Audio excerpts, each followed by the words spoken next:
നമ്മൾ പ്രാർത്ഥനയെക്കുറിച്ച് ചിന്തിച്ചുകൊണ്ടിരിക്കുന്നത് കുറേ ദിവസങ്ങളായിട്ട് ചിന്തിക്കുക. ജനറലി ഒരു ബ്രീഫ് ഇൻട്രൊഡക്ഷൻ ഞാൻ ഒന്നുകൂടെ പറയുക. കർത്താവ് പറഞ്ഞു, നിങ്ങൾ വിശ്വാസത്തോടെ പ്രാർത്ഥിക്കുന്നത് എന്തും നിങ്ങൾക്ക് ലഭിക്കും. That's A promise. അത് വിശ്വാസം ഒരു കണ്ടീഷൻ. പക്ഷെ ഒരു കാര്യം പറഞ്ഞു, അത് ഞാൻ ജസ്റ്റ് ഒന്ന് ഓർമ്മിപ്പിക്കുന്നുള്ളൂ. എന്നാൽ ആരോടെങ്കിലും വല്ല വിരോധം ഉണ്ടെങ്കിൽ ക്ഷമിക്കണം. മീൻസ് പ്രാർത്ഥനയ്ക്ക് ഉത്തരം കിട്ടാൻ കണ്ടീഷൻസ് ഉണ്ടെന്നുള്ള കാര്യം അതിൽ നമ്മൾ ജനറലൈസ് ചെയ്ത, കാരണം ബൈബിളിലെ പല കാര്യങ്ങളും പ്രിൻസിപ്പിൾസാണ്. അതിൽ നിന്ന് നമ്മളത് ഇത്തിരി എൻലാർജ് ചെയ്ത് അതിൽ നിന്ന് മനസ്സിലാക്കിയെടുക്കാൻ നമ്മൾ ബാധ്യസ്ഥരാണ്. ഇപ്പൊ കർത്താവ് പ്രാർത്ഥന പഠിപ്പിച്ചു. ഇപ്പൊ ട്രഡീഷണലി നമ്മൾ കർത്താവ് പഠിപ്പിച്ച പ്രാർത്ഥന റിസൈറ്റ് ചെയ്യും, സ്വർഗസ്നായ ഞങ്ങളുടെ പിതാവെന്ന്. പക്ഷെ കർത്താവ് പറഞ്ഞ യു പ്രേ ലൈക്ക് ദിസ് അല്ലെ. അതുകൊണ്ടാണ് ബൈബിളിൽ ഒരിടത്തും അപ്പസ്തോലന്മാരെ ആരും ആ പ്രാർത്ഥന ഒരിടത്തും റിപ്പീറ്റ് ചെയ്തതായിട്ട് ഒരിടത്തും എഴുതിയിട്ടില്ല. കാരണം യു പ്രേ ലൈക്ക് ദിസ് എന്ന കർത്താവ് പറഞ്ഞത്. ഒരു മോഡൽ പ്രെയറാ. Your prayer should be addressed to the father. പിന്നെ എന്താ പറയുന്നത്, അവിടുത്തെ നാമം പൂജിതമാണ്. കാരണം നമ്മുടെ എല്ലാ പ്രാർത്ഥനയുടെയും മോട്ടീവ് കർത്താവിന്റെ നാമത്തിന്റെ ഒരു മോഡൽ പ്രെയർ. സെയിം വേ നമ്മൾ ഈ പ്രാർത്ഥനയ്ക്ക് അപ്പൊ ജനറലായിട്ട് ഒന്ന് വിശ്വാസം ഉണ്ടായിരിക്കണം, ദെൻ കണ്ടീഷൻ ഫുൾഫിൽ ചെയ്യണം. ഇതാ പ്രാർത്ഥനയ്ക്കുള്ള ഉത്തരത്തിന്റെ ബേസിക് കണ്ടീഷൻസ്. പിന്നെ നമ്മൾ എന്ത് വേണേലും നമുക്ക് പ്രാർത്ഥിക്കാം. പക്ഷേ ഈ വാഗ്ദത്ത പ്രകാരം എന്ത് ചോദിച്ചാലും അവൻ നമുക്ക് തരുമെന്നുള്ളതാണ് ഉറപ്പ്. ഇപ്പൊ വാഗ്ദത്തത്തിൽ പറയാത്ത കാര്യങ്ങൾ, ഇപ്പം നമ്മളൊരു ജോലിക്ക് വേണ്ടി ട്രൈ ചെയ്യുക. ഈ ജോലി എനിക്ക് വേണമെന്ന് പറയാൻ നമുക്ക് റൈറ്റ് ഇല്ല കർത്താവിനോട്, ആണോ? ഇല്ല.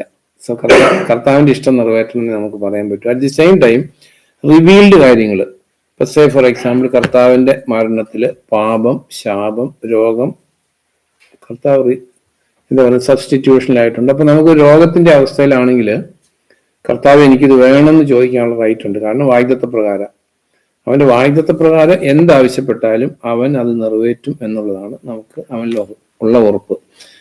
ഇന്ന് ഈ അപ്പസ്തോലന്മാരുടെ ഒന്ന് രണ്ട് പ്രാർത്ഥന നോക്കുമ്പോൾ, പൗലോസിന്റെ പ്രാർത്ഥന നമുക്ക് 2 കൊറിന്ത്യൻസില്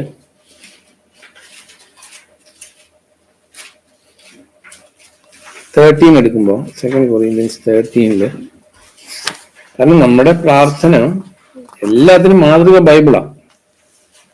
അറ്റ് ദി സെയിം ടൈം നമുക്ക് ബൈബിളിൽ അപ്പസ്തോലന്മാര് പ്രാർത്ഥിച്ച പ്രാർത്ഥനകളൊന്നും നമ്മളൊരു സിൻസിയർ ആയിട്ട് നമ്മൾ അനലൈസ് ചെയ്താലും പലപ്പോഴും നമ്മുടെ പ്രാർത്ഥനകൾ ഡിഫറെന്റാണ്. ഈ 13-ന്റെ 7ാം സെന്റൻസ്, നിങ്ങൾ തിന്മ ചെയ്യാതിരിക്കാൻ ഞങ്ങൾ ദൈവത്തോട് പ്രാർത്ഥിക്കുന്നു. അപ്പൊ ഇംഗ്ലീഷോടെ എന്ന് വെച്ചാൽ അപ്പൊ ഒരു പ്രാർത്ഥന കൊറിന്ത സഭയ്ക്ക് വേണ്ടിയിട്ട് പോൾ പ്രാർത്ഥിക്കുക. അപ്പൊ കൊറിന്ത സഭയ്ക്ക് വേണ്ടി പോൾ പ്രാർത്ഥിക്കുന്നു. ഇത് നമ്മൾ പഠിക്കുന്നത് പോളിന്റെ ഒരു പ്രാർത്ഥന, അല്ലെങ്കിൽ നമ്മളെ സംബന്ധിച്ച് നമുക്കും ദൈവത്തോട് ഉണ്ടായിരിക്കേണ്ട ഒരു പ്രാർത്ഥന. അപ്പൊ അവിടെ പറയുന്നത് നിങ്ങൾ തിന്മ ചെയ്യാതിരിക്കാൻ ഞങ്ങൾ ദൈവത്തോട് പ്രാർത്ഥിക്കുന്നു. അത് അടിയിലോട്ട് വായിക്കുമ്പോൾ 9ാം സെന്റൻസില് ഇങ്ങനെ നമ്മൾ വായിക്കുന്നത്, നിങ്ങളുടെ ശ്രേയസിനാണ് ഞങ്ങൾ പ്രാർത്ഥിക്കുന്നത്. അപ്പൊ ഞാൻ പല ട്രാൻസ്ലേഷനിൽ നോക്കിയപ്പോൾ നിങ്ങൾ മച്ചുവേർഡ് ആകാൻ വേണ്ടിയിട്ട്, അത് ഇംഗ്ലീഷ് വായിക്കുമ്പോൾ ഇംഗ്ലീഷിൽ വായിക്കും. ആ ഒരു പ്രാർത്ഥന മാത്രം എന്ന് പറഞ്ഞാൽ ബെൻസിൻ പ്രാർത്ഥന അല്ല, അതിൽ എന്തിനു വേണ്ടി പ്രാർത്ഥിക്കുന്നു എന്നുള്ളത്. അത് അല്ല 9ാം സെന്റൻസ്.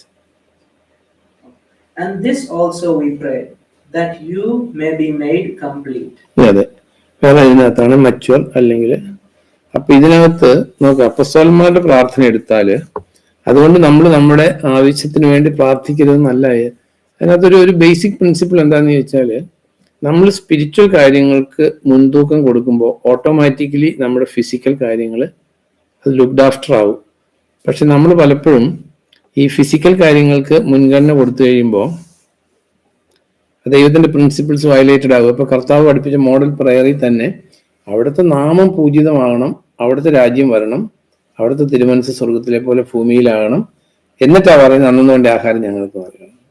അപ്പൊ നമ്മുടെ ജീവിതത്തിന്റെ പ്രയോറിറ്റീസ് റൈറ്റ് ആവുമ്പോൾ ദൈവം നമ്മുടെ കാര്യം നോക്കിക്കോളും. നമ്മൾ നമ്മുടെ കാര്യത്തിൽ നമ്മൾ ശ്രദ്ധിക്കേണ്ടതല്ല, ശ്രദ്ധിക്കാതെ തന്നെ ദൈവം നമ്മുടെ കാര്യത്തിൽ പലപ്പോഴും ജാഗ്രതയോടെ ശ്രദ്ധിക്കും. അപ്പൊ ഇവിടെ നമ്മൾ ഇവരുടെ പ്രാർത്ഥന ഈ കൊളോസി ലേഖനം കൂടെ എടുക്കുമ്പോൾ അപ്പസ്തോലന്മാരുടെ പ്രാർത്ഥനയൊന്ന് നമുക്ക് മനസ്സിലാക്കാൻ വേണ്ടിയിട്ട് കൊളോഷ്യൻസിന്റെ 1:9 തുടങ്ങി വായിക്കുമ്പോൾ പോകുന്നു വായിക്കുമ്പോൾ നിങ്ങളെ കുറിച്ച് കേട്ട ദിവസം മുതൽ നിങ്ങൾക്ക് വേണ്ടി നിങ്ങൾ ദൈവഹിതത്തെ കുറിച്ചുള്ള അറിവും ആധ്യാത്മിക ജ്ഞാനവും വിവേകവും തികഞ്ഞവരാകാൻ വേണ്ടി ഞങ്ങൾ നിരന്തരം പ്രാർത്ഥിക്കുന്നു. ആലോചിച്ച് കണ്ട, അപ്പൊ ഇവര് ഈ പൗലോസിന്റെ അല്ലെങ്കിൽ അപ്പസ്തോലന്മാരുടെ പ്രാർത്ഥനയുടെ എല്ലാം കേന്ദ്ര ബിന്ദു സ്പിരിച്വൽ നീഡ്സാ. അപ്പൊ പോൾ പറയാണ് നിങ്ങളെ കുറിച്ച് കേട്ട ദിവസം മുതൽ. കേട്ട ദിവസം മുതൽ എന്ന് പറയാൻ കാരണം ഈ Colossian church was not founded by Paul. അറിയാലോ, അറിയാം ബെൻസി? അതില് 1:7 വായിക്കുമ്പോൾ ഞങ്ങളുടെ പ്രിയപ്പെട്ട കൂട്ടുജോലിക്കാരനായ എപ്പഫ്രാസിൽ നിന്നാണ് നിങ്ങൾ ആദ്യമായി സുവിശേഷം പഠിച്ചത്. അപ്പോൾ ആദ്യമായിട്ട് ഇവര്, കാരണം പോളല്ല ഇതിന്റെ ബിഗിനർ, എപ്പഫ്രാസിൽ നിന്നാണ്. അതിന് 2 അധ്യായം എടുക്കുമ്പോൾ നിങ്ങൾക്ക് വേണ്ടിയും ലൗദിക്കയിലുള്ളവർക്ക് വേണ്ടിയും എന്നെ ഒരിക്കലും നേരിട്ട് കണ്ടിട്ടില്ലാത്ത മറ്റനേകർക്ക് വേണ്ടിയും എത്രയധികം ഞാൻ അധ്വാനിക്കുന്നു എന്ന് നിങ്ങൾ അറിയാൻ ഞാൻ ആഗ്രഹിക്കുന്നു. അപ്പൊ നോക്ക്, ഇതാണ് ശരിക്ക് പലപ്പോഴും ഇന്ന് ക്രിസ്ത്യ ഗോളത്തിൽ ഇല്ലാത്തൊരു കാര്യം. അപ്പൊ ഈ കോമൺ ഗോള് പലപ്പോഴും മറന്നു പോകും. അപ്പൊ പോളിനെ സംബന്ധിച്ച് കൊളോസിലേനായിക്കോട്ടെ, കൊളോഷ്യൻസ് ആയിക്കോട്ടെ, എഫേഷ്യൻസ് ആയിക്കോട്ടെ, തെസലോണിയൻസ് ആയിക്കോട്ടെ, ഇതെല്ലാം കർത്താവിന്റെയാണ്. കണ്ടു, ഇവരെ കണ്ടിട്ടില്ല, പക്ഷെ അവർക്ക് വേണ്ടി പ്രാർത്ഥിക്കുക തീഷ്ണതാപൂർവ്വം. നമുക്ക് അങ്ങനെ ഒരു കോമൺ ഗോൾ ഉണ്ടോ എന്ന് ചിന്തിക്കുന്നതല്ല. അതെയോ നമ്മൾ സങ്കുചിതമാണോ? കർത്താവിന്റെ നാമത്തിന്റെ മഹത്വം അതായിരിക്കണം നമ്മുടെ ജീവിതത്തിന്റെ ലക്ഷ്യം. കാരണം നമുക്കൊരു കർത്താവേ ഉള്ളൂ. പോൾ വേറെ സ്ഥലത്ത് ഫിലിപ്പിലെ ലേഖനത്തിൽ പറയുന്നില്ലേ, ചിലര് സ്വാർത്ഥതയെന്ന് പ്രസംഗിക്കുന്നു, ചിലർ നല്ല ഉദ്ദേശത്തിൽ നിന്ന് പ്രസംഗിക്കുന്നു. എങ്ങനെ ആയിക്കോട്ടെ കർത്താവിന്റെ നാമം ഉയർത്തപ്പെടണം. നമുക്ക് അങ്ങനെ ഒരു കർത്താവിന്റെ മഹത്വം എന്നുള്ള ഒരു ഹൃദയം നമുക്ക് ഉണ്ടായിരുന്നാൽ എങ്കിലും നമുക്കൊരു അപ്പസ്റ്റോലിക് ഹാർട്ട് ഉണ്ടെന്ന് പറയാൻ പറ്റത്തുള്ളൂ. ഇപ്പം നമ്മളിലൂടെ ദൈവം പ്രവർത്തിച്ചോ, വേറൊരാളിലൂടെ ദൈവം പ്രവർത്തിച്ചോ, എങ്ങനെയും കർത്താവിന്റെ നാമം മഹത്വപ്പെടണം എന്നുള്ള ഒരു മോട്ടീവ് നമുക്കുണ്ടായിരിക്കണം. അപ്പൊ ഇവിടെ പോള് പ്രാർത്ഥിക്കുന്നത് അവരെ കുറിച്ച് കേട്ടുള്ളൂ, അവരെ കണ്ടിട്ടില്ല പോള്, പക്ഷെ അവർക്ക് വേണ്ടി പ്രാർത്ഥിക്കുക. എന്തായിരുന്നു പ്രാർത്ഥന? അപ്പൊ ഈ പ്രാർത്ഥന ഇപ്പൊ നമ്മുടെ ജീവിതത്തിൽ നമുക്ക് അറ്റ്ലീസ്റ്റ് പേഴ്സണലി ഈ പ്രയർ ഉണ്ടോന്ന് നമ്മൾ നോക്കേണ്ടത്. ഒന്ന്, ദൈവഹിതത്തെ കുറിച്ചുള്ള അറിവ്, ആധ്യാത്മിക ജ്ഞാനം, വിവേകവും തികഞ്ഞവരാകാൻ വേണ്ടി ഞങ്ങൾ നിരന്തരം പ്രാർത്ഥിക്കുന്നു. നമ്മളെ സംബന്ധിച്ച് നോക്ക്, ഈ ദൈവഹിതത്തെ കുറിച്ചുള്ള അറിവ് നോക്ക്. ദൈവഹിതം അറിഞ്ഞാൽ നമുക്ക് ദൈവത്തിന്റെ ഇഷ്ടം നിറവേറ്റാൻ പറ്റും. പക്ഷെ ദൈവഹിതം അറിയില്ലെങ്കിലോ ഒന്നും ചെയ്യാൻ പറ്റത്തില്ല. ഇപ്പൊ കർത്താവിനെ സ്നേഹിക്കുന്നവർക്ക് കർത്താവ് നമ്മുടെ ജീവിതത്തിൽ നിന്ന് എന്താ ഡിമാൻഡ് ചെയ്യുന്നതെന്ന് മനസ്സിലാക്കിയാൽ സ്നേഹിക്കുന്നവർക്ക് അത് ചെയ്യാൻ പറ്റില്ലേ? പക്ഷെ നമ്മൾ ഫസ്റ്റ് ഓഫ് ഓൾ നമ്മൾ ദൈവഹിതത്തെ കുറിച്ചുള്ള അറിവുണ്ടായിരിക്കണം. ദെൻ സ്പിരിച്വൽ നോളജാണ്, ആധ്യാത്മിക ജ്ഞാനം. ദെൻ വിവേകവും തികഞ്ഞവരാകാൻ വേണ്ടി ഞങ്ങൾ നിരന്തരം പ്രാർത്ഥിക്കുന്നു. അപ്പൊ ഇതിനകത്ത് ഈ ക്രിസ്ത്യ കോളത്തില് ഈ സാധനങ്ങളൊന്നും ഇല്ല. അതുകൊണ്ട് ആരും രക്ഷിക്കപ്പെട്ടില്ലെന്നല്ല, പക്ഷെ ഇതെല്ലാം ദൈവത്തിൽ നിന്ന് കിട്ടിയാലേ നമുക്ക് കിട്ടത്തുള്ളൂ. ഈ കൊളോസിൽ തന്നെ എൻ്റെ 4:12 അതൊരു പ്രാർത്ഥനയാണ്. അതൊന്ന് വായിക്കാം. നിങ്ങളുടെ കൂട്ടത്തിൽ പെട്ടവനും ക്രിസ്തുയേശുവിന്റെ ദാസനുമായ എപ്പഫ്രാസിന്റെ അഭിവാദ്യങ്ങൾ. നിങ്ങൾ ദൈവവിശ്വാസത്തിൽ പക്വത പ്രാപിക്കുകയും ഉത്തമ ബോധ്യത്തോടുകൂടി ദൈവഹിതം അനുസരിക്കാനും വേണ്ടി അയാൾ തീഷ്ണതാപൂർവ്വം നിങ്ങൾക്ക് വേണ്ടി പ്രാർത്ഥിക്കുന്നു. എപ്പഫ്രാസ് ആണ് അത് ഫൗണ്ട് ചെയ്തത്. നമ്മൾ ആദ്യം വായിച്ച എപ്പഫ്രാസിൽ നിന്നാണ് നിങ്ങൾ ആദ്യമായിട്ട് ദൈവവചനം കേട്ടത്. പക്ഷെ ആ എപ്പഫ്രാസിന്റെ ബേർഡൻ എന്ന് പറയുന്നത് എന്താ? നിങ്ങൾ ദൈവവിശ്വാസത്തിൽ പക്വത പ്രാപിക്കാനും ഉത്തമ ബോധ്യത്തോടുകൂടി ദൈവഹിതം അനുസരിക്കാനും വേണ്ടി അയാൾ തീഷ്ണതാപൂർവ്വം നിങ്ങൾക്ക് വേണ്ടി പ്രാർത്ഥിക്കുന്നു. മെനി ടൈംസ് പലപ്പോഴും പല കാര്യങ്ങളും ചെയ്യുന്നത് സെൽഫ് കൺവിക്ഷനിൽ നിന്നല്ല, വേറൊരാൾ ചെയ്യുന്നതുകൊണ്ട് ചെയ്തു. അതിന് ദൈവസന്നിധിയിൽ ഒരു വാല്യൂ ഇല്ല അതിനകത്ത്. അതുകൊണ്ടാണ് എപ്പഫ്രാസിന്റെ ഒരു പ്രാർത്ഥനയില് ഒന്ന്, ദൈവവിശ്വാസത്തിൽ പക്വത പ്രാപിക്കാൻ; 2, ഉത്തമ ബോധ്യത്തോടുകൂടി ദൈവഹിതം അനുസരിക്കാൻ. അത് ഇത്തിരി ബുദ്ധിമുട്ടുള്ള കാര്യമായതുകൊണ്ട് പലപ്പോഴും നമുക്കിപ്പം ഈ ശിശുസ്നാനമൊക്കെ കടന്നു വരാൻ ഒരു കാരണം ഇതാ. ഓഫ് കോഴ്സ് ട്രഡീഷനാണ്, അല്ലെങ്കിൽ ദൈവിക കാര്യങ്ങളല്ല. കാരണം പിള്ളേരെ ദൈവവിശ്വാസത്തിൽ വളർത്തിക്കൊണ്ടുവന്ന് അവർക്ക് സത്യത്തെക്കുറിച്ച് കൺവിക്ഷൻ ഉണ്ടായി ദൈവഹിതം അനുസരിക്കാൻ വേണ്ടിയിട്ട് കാത്തിരിക്കുമ്പോൾ പലപ്പോഴും പിള്ളേർ ഇതിൽ എത്തിപ്പെടില്ല. അതുകൊണ്ട് എന്ത് ചെയ്തു? ഷോർട്ട് കട്ടായിട്ട് ചെറുപ്പത്തിൽ തന്നെ സ്നാനപ്പെടുത്തി ക്രിസ്ത്യാനിയാക്കി വിട്ടു. അതിന്റെ നെറ്റ് റിസൾട്ട് എന്താണെന്ന് ചോദിച്ചാൽ ഈ ദൈവവിശ്വാസത്തിൽ വളർത്തിക്കൊണ്ട് വന്നാൽ അറ്റ്ലീസ്റ്റ് കുറച്ചു പേരെങ്കിലും രക്ഷപ്പെടും. ഇപ്പൊ സംഭവിച്ചിരിക്കുന്ന ആരും രക്ഷപ്പെടത്തില്ല. കാരണം ഒരു സ്നാനപ്പെടുത്തിയിട്ട് ക്രിസ്ത്യാനിയായാലും രക്ഷിക്കപ്പെട്ടെന്നുള്ളൊരു ലേബൽ അടിച്ചു വിടുന്നത് കൊണ്ട് ആരും രക്ഷിക്കപ്പെടുന്നില്ല. ഇതൊക്കെ ടഫായിട്ടുള്ള സിലബസുകളാണ്. അതുകൊണ്ട് ദൈവവിശ്വാസത്തിൽ പക്വത പ്രാപിക്കാനും ഉത്തമ ബോധ്യത്തോടുകൂടി ദൈവഹിതം അനുസരിക്കാനും വേണ്ടി, അതുകൊണ്ടാണ് ഈ സുവിശേഷ പ്രവർത്തകരൊക്കെ പണ്ടത്തെ കാലത്ത് ഈ സ്കൂളുകൾക്ക് പള്ളിക്കൂടം എന്നൊരു പേരില്ലേ. ഈ പള്ളിക്കൂടം എന്ന് പേര് വരാൻ കാരണം അവരാദ്യം ഒരു സ്ഥലത്ത് ചെന്ന് വിദ്യാഭ്യാസം കൊടുക്കുക ചെയ്ത്, വിദ്യാഭ്യാസം കൊടുത്ത് എഴുത്തും വായനയും കൊടുത്ത് വായിച്ച് പഠിച്ച് കൺവിക്ഷൻ, സെൽഫ് കൺവിക്ഷൻ ഉണ്ടായിട്ട് അതനുസരിച്ചാലേ ദൈവം അതിന് വാല്യൂ കൊടുക്കുന്നുള്ളൂ. അല്ല വേറൊരാൾ പറയുന്നത് കേട്ടനുസരിച്ച് അതിന് വാല്യൂ ഇല്ല. ഇപ്പൊ ഈ മുസ്ലിങ്ങളുടെ കാര്യം ഞാൻ കേട്ടിട്ടുണ്ട്. അവരിൽ പലർക്കും ഈ ഖുർആൻ വായിക്കാനും അറിയാം, പക്ഷെ വായിക്കുന്നവർക്ക് അതിന്റെ അർത്ഥം അറിയില്ല. അവരോട് പറഞ്ഞേക്കുന്നത് അതിന്റെ അർത്ഥം അറിയേണ്ട ആവശ്യമില്ല, വായിച്ചാൽ മതി എന്ന്. പക്ഷെ ക്രിസ്ത്യാനിറ്റി ഈസ് ടോട്ടലി ഡിഫറെന്റ്. കാരണം ഇതൊരു intellectual faith, actually Christian faith. കാരണം ഇതിനകത്ത് നല്ല ബുദ്ധിയും ബോധവും ബോധ്യവും ഒക്കെ ഉള്ളവർക്ക് ഇതിനകത്ത് എത്തിപ്പെടാൻ പറ്റുള്ളൂ. അതാ കർത്താവ് പറഞ്ഞ് ദൈവത്തെ അന്വേഷിക്കുന്ന ബുദ്ധിമാനുണ്ടോ എന്ന് ദൈവം സ്വർഗത്തിൽ നിന്ന് മനുഷ്യപുത്രർ. കാരണം it's for only intelligent people. കാരണം ഇപ്പൊ നമ്മുടെ സമുദായങ്ങളൊക്കെ എടുത്താലും ക്രിസ്ത്യാനിറ്റി എടുത്താല് എല്ലാ സമുദായക്കാരും ദൈവം ഉണ്ടെന്ന് വിശ്വസിക്കുന്നവരാ. മോസ്റ്റ്ലി ദൈവമുണ്ട്, ഒരു ലൈഫ് ആഫ്റ്റർ ഡെത്ത് ഉണ്ടെന്ന് വിശ്വസിക്കുന്നു, മരണാനന്തര ജീവിതം ഉണ്ടെന്ന് വിശ്വസിക്കുന്നു. എന്നാല് ഈ ബൈബിൾ അനുസരിച്ച് അവനവന്റെ വിശ്വാസത്തെ രൂപപ്പെടുത്തിയെടുക്കാനായിട്ട് നോ അറ്റംപ്റ്റ്. കാരണം വിസ്മയം ഇല്ലാത്തതുകൊണ്ട്, ബുദ്ധി ഇല്ലാത്തതുകൊണ്ട്. കാരണം 100 വർഷം കഴിയുമ്പോൾ നമ്മൾ ആരും ഉണ്ടാകത്തില്ല. എന്നാൽ ഒരു ലൈഫ് ഉണ്ടെങ്കിൽ കർത്താവ് ഇതനുസരിച്ചാണ് വിധിക്കാൻ പോകുന്നത്. ഇപ്പൊ കർത്താവിന്റെ തന്നെ ഒരു വേർഡ് എടുക്കുമ്പോൾ, ഞാൻ ഈ പറഞ്ഞ വചനമായിരിക്കും അന്ത്യ ദിവസത്തിൽ നിങ്ങളെ വിധിക്കുന്നതെന്ന് എഴുതിയേക്കുന്ന സ്ഥലം എവിടെയാണ് ഓർക്കുന്നോ? എവിടെ ചെയ്യും? മാത്യുവാണ്, ഒന്ന് വായിച്ചു. എവിടെ മീൻസ് മാത്യുവില്? മാത്യുവുണ്ടോ? അതിനനുസരിച്ചായിരിക്കും ദിവസം വിധിക്കുന്നതെന്ന് ഉണ്ടായിരിക്കും. I am not disputing, but I do not know. പക്ഷെ ഈ ജോണിലുണ്ട്. ജോൺ 12:42 വായിക്കുമ്പോൾ ഒന്ന് വായിക്കാം.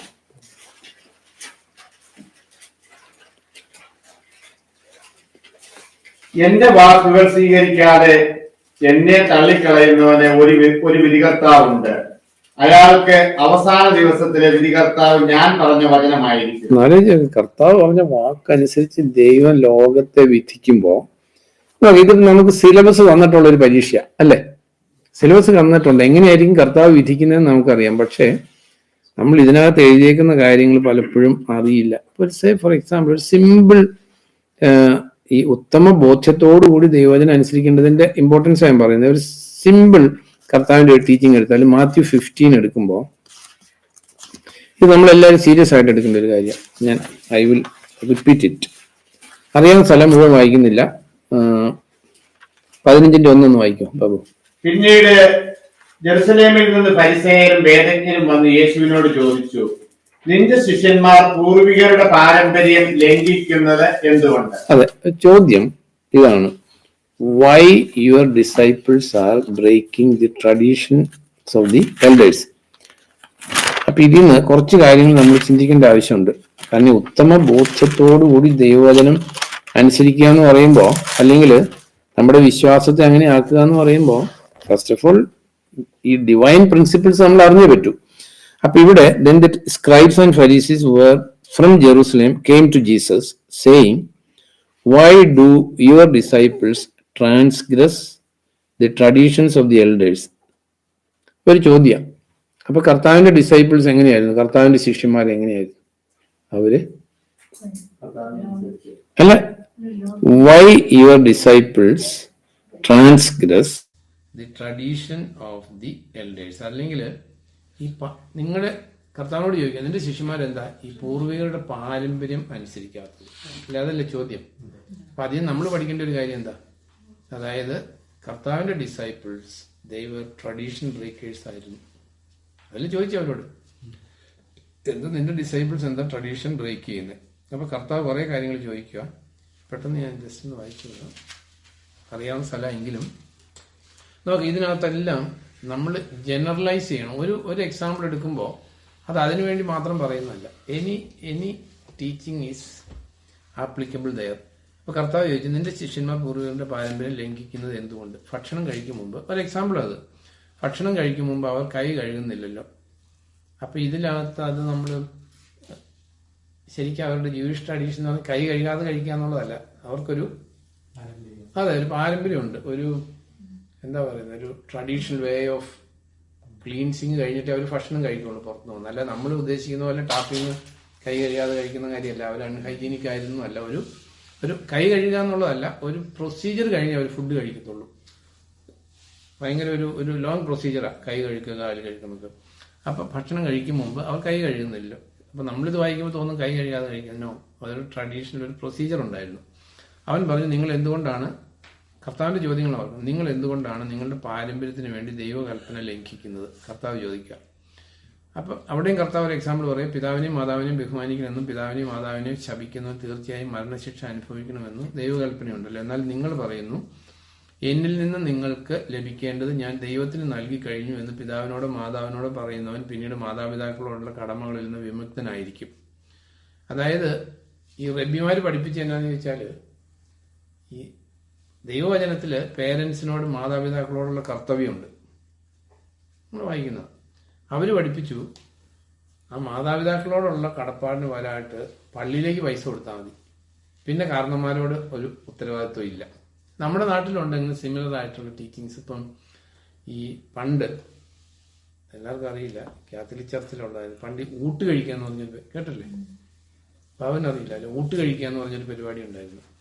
അപ്പൊ ഈ ആൾക്കാരെങ്ങനെയാന്ന് ചോദിച്ചാല്, ഈ ഊട്ടെന്ന് പറഞ്ഞാല് അപ്പവും ഇറച്ചിയൊക്കെ ഉണ്ടാക്കി പള്ളി കൊണ്ടുപോയിട്ട് 12 പേരെ ഇരുത്തി, കർത്താവിന്റെ 12 അപ്പസ്തലന്മാരുടെ നിഴലായിട്ട് 12 പേരെ ഇരുത്തി അവർക്ക് ഫുഡ് കൊടുക്കും. അപ്പൊ ചില പള്ളികൾ ഫേമസ്, അവിടെ ഒത്തിരി ഊട്ട് കാണും. അപ്പൊ ഈ പള്ളിക്കാരെ നോക്കിയപ്പോൾ ഈ ഊട്ട് കൊണ്ട് പള്ളിക്കൊരു ഗുണവുമില്ല. അതുകൊണ്ട് അവര് ആ നിയമം മാറ്റി, ഊട്ട് കഴിക്കുന്നതിന് പകരം ഇത്ര തുക പള്ളിക്ക് കൊടുത്താൽ മതി, ഇങ്ങനെ അപ്പവും ഇറച്ചിയൊന്നും ഉണ്ടാക്കി ആരും ബുദ്ധിമുട്ടുണ്ടാകും. സെയിം ഇത്. അപ്പൊ അപ്പനെയും അമ്മയും നോക്കേണ്ടതിന് പകരമായിട്ട് സിനഗോഗിലോട്ട് പൈസ കൊടുത്തു കഴിഞ്ഞാൽ പിന്നെ ആ ഉത്തരവാദിത്വം ഇല്ല. എന്നിട്ട് കർത്താവ് ചോദിക്കുകയാണ്, അങ്ങനെ നിങ്ങളുടെ പാരമ്പര്യത്തിലൂടെ ദൈവവചനത്തെ നിങ്ങൾ നിഷ്ഫലമാക്കിയിരിക്കുന്നു. കപടനാട്ടിക്കാരെ, നിങ്ങളെക്കുറിച്ച് യേശയ്യാ പ്രവചിച്ചത് എത്രയോ ശരി. ഈ ജനം അധരങ്ങൾ കൊണ്ട് എന്നെ ബഹുമാനിക്കുന്നു, എന്നാൽ ഇവരുടെ ഹൃദയമോ എന്നിൽ നിന്ന് എത്രയോ അകലെയാണ്. ഈ 9ാം സെന്റൻസ് ആണ് നമ്മുടെ കണ്ണ് തുറക്കേണ്ട ഒരു കാര്യം.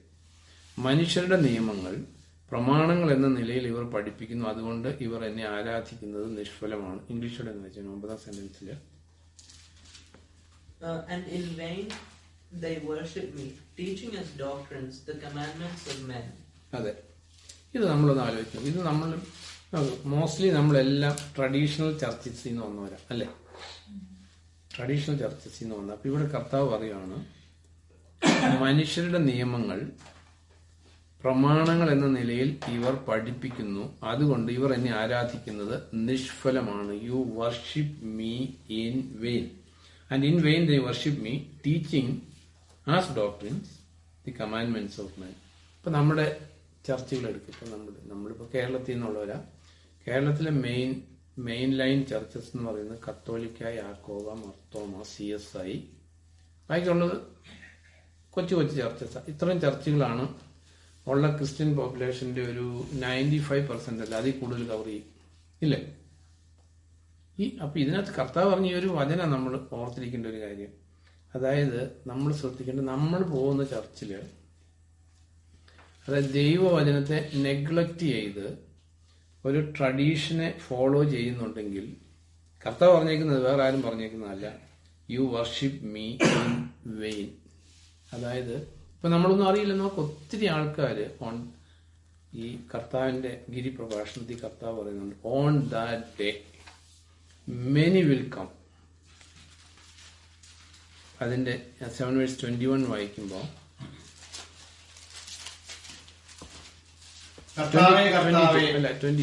22 ആ ദിവസം പലരും എന്നോട് പറയും. ആ ദിവസം എന്ന് പറഞ്ഞിരിക്കുന്ന ഏത് ദിവസം? On the day of judgement. ആ ദിവസം പലരും എന്നോട് പറയും, കർത്താവേ കർത്താവേ. അപ്പൊ കർത്താവേന്ന് യേശു കർത്താവിനെ വിളിക്കുന്നവര് ലോകത്തിൽ രക്ഷിക്കപ്പെട്ടവരെന്നുള്ള ലേബലുള്ളവരാ. കർത്താവെ ഞങ്ങൾ നിന്റെ നാമത്തിൽ പ്രവചിച്ചവരല്ലയോ? നിന്റെ നാമത്തിൽ ഞങ്ങൾ പിശാചുക്കളെ പുറത്താക്കിയില്ലയോ? നിന്റെ നാമത്തിൽ പല വലിയ കാര്യങ്ങളും ഞങ്ങൾ ചെയ്തില്ലയോ? അപ്പോൾ അവരോട് ഞാൻ പ്രഖ്യാപിക്കും, നിങ്ങളെ ഞാൻ ഒരിക്കലും അറിഞ്ഞിട്ടില്ല. ഹേ ദുർവൃത്തരെ, എന്നെ വിട്ട് അകന്നു പോകൂ. എന്റെ ഈ വാക്കുകൾ കേട്ട് പ്രവർത്തിക്കുന്നവൻ പാറമേൽ വീട് പണിത് ബുദ്ധിമാന് തുല്യനാണ്. മഴ പെയ്തു, വെള്ളപ്പൊക്കമുണ്ടായി, കാറ്റ് ആ വീടിന്മേൽ ആഞ്ഞടിച്ചു, എന്നാൽ അത് വീണില്ല, കാരണം പാറമേൽ ആയിരുന്നു അതിന്റെ അടിത്തറ. ഈ വാക്കുകൾ കേട്ടിട്ട് അപ്രകാരം പ്രവർത്തിക്കാത്തവൻ മണലിൽ വീട് പണിത ഭോഷന് തുല്യനാണ്. മഴ പെയ്ത് വെള്ളപ്പൊക്കമുണ്ടായി, കാറ്റ് ആ വീടിന്മേൽ ആഞ്ഞടിച്ചു, അത് വീണുപോയി, അതിന്റെ വീഴ്ച വലുതായിരുന്നു.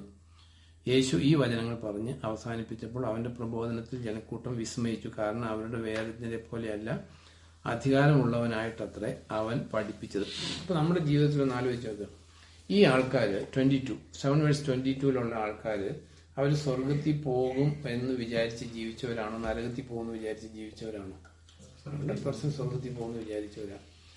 പക്ഷെ അവര് നരകത്തിൽ പോകാനുള്ള റീസൺ ആയിട്ട് കർത്താവ് പറഞ്ഞേക്കുന്നത് എന്താ? 24:25. അതായത് ഈ വാക്ക് കേട്ട് അതിനനുസരിച്ച് പ്രവർത്തിക്കുകയും ജീവിക്കുകയും ചെയ്തില്ല.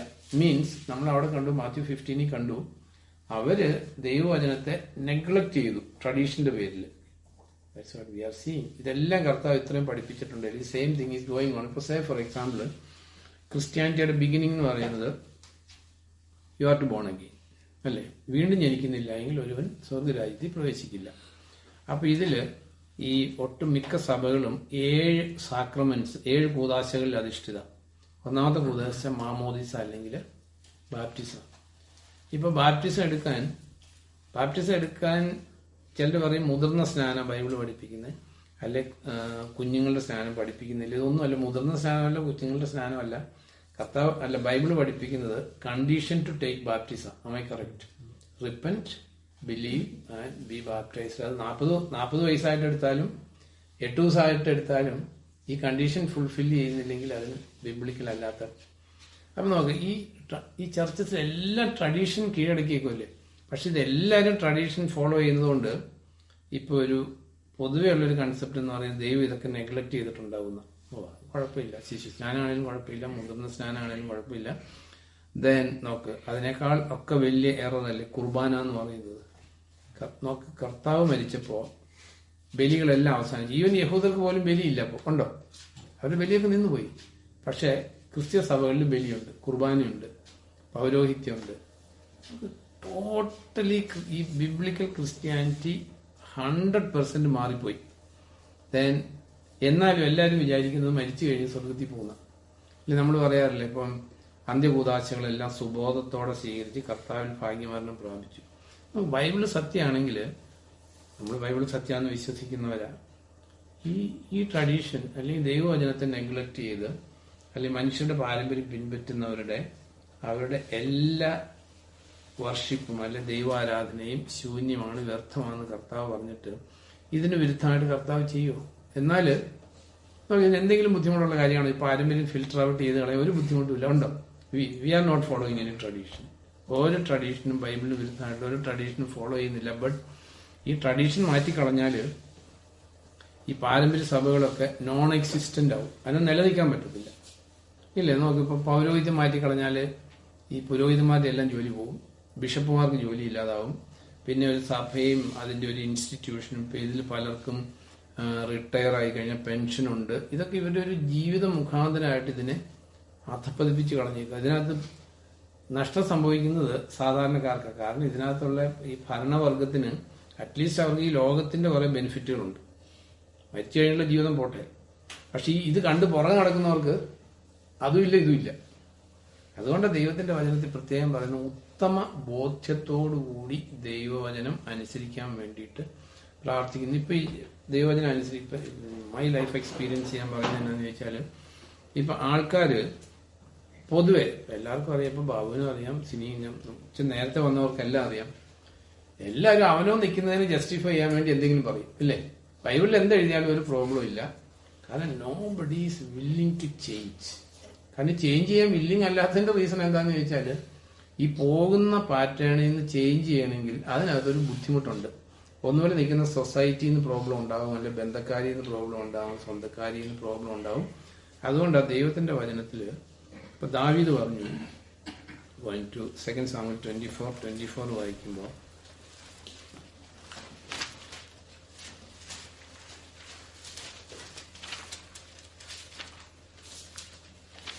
എന്നാൽ രാജാവ് അറവനയോട് പറഞ്ഞു, അരുത്, ഞാൻ അത് നിനക്ക് വില തന്നു വാങ്ങിക്കൊള്ളാം. എനിക്ക് ചെലവ് വരാത്തതൊന്നും ഞാൻ എന്റെ ദൈവമായ കർത്താവിന് ഹോമബലിയായി അർപ്പിക്കുകയില്ല. ഇപ്പൊ ആരും ചെലവ് വരുന്ന ഒന്നും ദൈവത്തിന് അർപ്പിക്കാൻ നോബഡി ഈസ് വില്ലിങ്. പൈസയുടെ ചെലവല്ല മോസ്റ്റ്ലി, പൈസയുടെ ചെലവ് ആൾക്കാർ വില്ലിങ് ആയിരിക്കും. അറ്റ് ദി സെയിം ടൈം ഒരു മനുഷ്യന്റെ മുഖത്ത് നോക്കി കർത്താവിന്റെ സാക്ഷിയായിട്ട് നിൽക്കാൻ ഇറ്റ് ഈസ് മോർ ഡിഫിക്കൽട്ട്. അതുകൊണ്ടാണ് ദി പ്രൈമറി കോളിംഗ് തന്നെ എന്താ, ദേശത്തെയും ചാർച്ചക്കാരെയും ബന്ധുജനങ്ങളെയും. കാരണം ബന്ധുജനങ്ങളോട് അവർ ഫോളോ ചെയ്യുന്ന ആ പാത്തിൽ നിന്ന് ഡിഫറെന്റ് ആയിട്ടുള്ള ഒരു സത്യത്തിന് വേണ്ടി ഒരു സ്റ്റെപ്പ് എടുക്കാൻ മനുഷ്യന് ബുദ്ധിമുട്ടാണ്. അല്ലെങ്കിൽ പലപ്പോഴും ഈ കർത്താവിന് വേണ്ടിയിട്ട് ഒരു സ്റ്റാൻഡ് എടുക്കാൻ മനുഷ്യൻ തയ്യാറല്ല. അതുകൊണ്ട് ഇവിടെ ദാവീദ് പറഞ്ഞു, എനിക്ക് ചെലവ് വരാത്തൊന്നും ഞാൻ എൻ്റെ ദൈവമായ കർത്താവിനെ അർപ്പിക്കില്ല.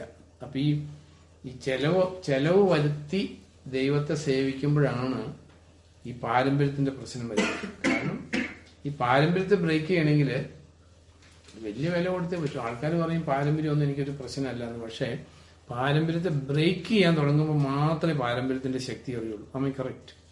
അല്ലെങ്കിൽ ഇതൊന്നും എനിക്കൊരു പ്രശ്നമല്ല എന്ന് പറയും. പക്ഷെ പാരമ്പര്യം ബ്രേക്ക് ചെയ്യാൻ തുടങ്ങുമ്പോഴാണ് വിവരം അറിയുന്നത് അപ്പൊ ഇതിന് ശക്തി ഉണ്ടോ എന്ന്. കാരണം എസ്പെഷ്യലി നമ്മുടെയൊക്കെ നാടെന്ന് പറയുന്നത് ഒത്തിരി ട്രഡീഷൻ ബന്ധിച്ചിട്ടേക്കുന്ന ലൈഫ്. ഇവിടെയൊന്നും ഓസ്ട്രേലിയയിൽ ജീവിക്കുന്നവർക്ക് അത്ര പ്രശ്നമില്ല. ബട്ട് നമ്മളെല്ലാം ഒത്തിരി ബൗണ്ട് ടു ദി സൊസൈറ്റിയാണ്. ദെൻ റിലേറ്റീവ്സുമായിട്ടും ഇങ്ങനെ ബന്ധിക്കപ്പെട്ട് കിടക്കും. അതുകൊണ്ട് അതിൽ നിന്ന് വ്യത്യസ്തമായിട്ടൊരു സ്റ്റാൻഡ് എടുക്കണമെങ്കിൽ ഇറ്റ്സ് വെരി ഡിഫിക്കൽട്ട്. അപ്പം മനുഷ്യൻ അതുകൊണ്ട് എന്ത് ചെയ്യും, ആ പിൻപറ്റുന്ന പാരമ്പര്യത്തിന് അങ്ങ് കീഴ്പ്പെട്ട് പോയിക്കൊണ്ടിരിക്കും. പക്ഷെ when you are standing in front, ദൈവത്തിന്റെ ജഡ്ജ്മെന്റ് സീറ്റിന്റെ മുമ്പിൽ നിൽക്കുമ്പോഴാണ് അറിയുന്നത് ഈ ദൈവവചനത്തെ കോംപ്രമൈസ് ചെയ്തപ്പോൾ എല്ലാം നഷ്ടപ്പെട്ടു. കാരണം ദൈവത്തിന്റെ വിധിയെക്കുറിച്ച് പറയുന്ന ഈ റോമൻസ് 9:28 വായിക്കുമ്പോൾ,